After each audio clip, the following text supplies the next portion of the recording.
అనగనగనగా ఒక అందమైన అడవి. ఆ అడవిలో నలుగురు స్నేహితులు ఉండేవారు.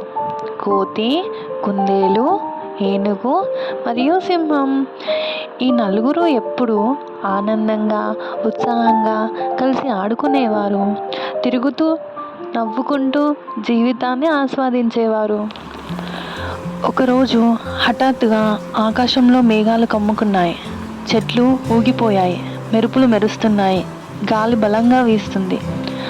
అప్పుడు వెంటనే కోతి, అయ్యో, గాలి బలంగా వీస్తుంది, తుఫాను వచ్చేలా ఉంది అని అంది. అప్పుడు కుందేలు, ఈ వర్షం వల్ల నా ఇంటి పైకప్పు కూలిపోయేలా ఉంది, నాకెక్కడికి వెళ్ళాలో అర్థం కావట్లేదు అని అంది. అప్పుడు వెంటనే సింహం, ఈ వర్షం ఎక్కువయ్యే లోపు నా గుహలోకి వెళ్తే మంచిది, లేకపోతే వెళ్ళడం కష్టమవుతుంది అంటూ అక్కడి నుంచి తప్పించుకుపోయింది. ఏం చెయ్యాలో తెలియని పరిస్థితిలో కుందేలు దిగాలుగా కూర్చుంది. కోతి, మిత్రమా, నువ్వేం బాధపడకు, నాకు ఓ చెట్టు ఉంది, నా చెట్టులోకి రా, అక్కడే ఉండి పోదాం అని అంది.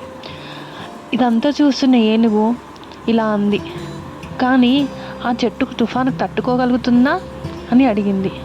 అదే సమయంలో గాలి మరింత వేగంగా వీయసాగింది. కోతి చెట్టును బలంగా పట్టుకుంది.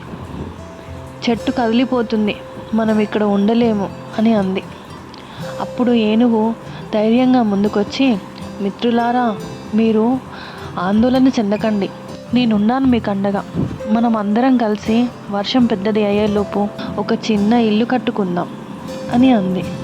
కుందేలు మరియు కోతి, సరే, మేము నీకు సహాయం చేస్తాము అని అన్నారు. కొద్దిసేపట్లో చిన్న ఇల్లు తయారైంది. వాళ్ళందరూ ఆ ఇంట్లో హృదయపూర్వకంగా మాట్లాడుకుంటూ, నవ్వుకుంటూ కూర్చున్నారు.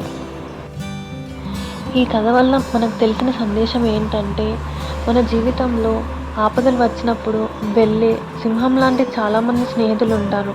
అలాంటి వాళ్ళు కాకుండా తుఫాను ఎంత బలంగా వచ్చినా స్నేహం ఎంత బలమైనది, నిజమైనది అంటూ మనకు చూపే ఏనుగు లాంటి స్నేహితులు మనకు చాలా ధైర్యాన్ని ఇస్తారు. వారే నిజమైన స్నేహితులు. నా చిట్టి కథ మీకు నచ్చి ఉంటే లైక్, షేర్ అండ్ సబ్స్క్రైబ్.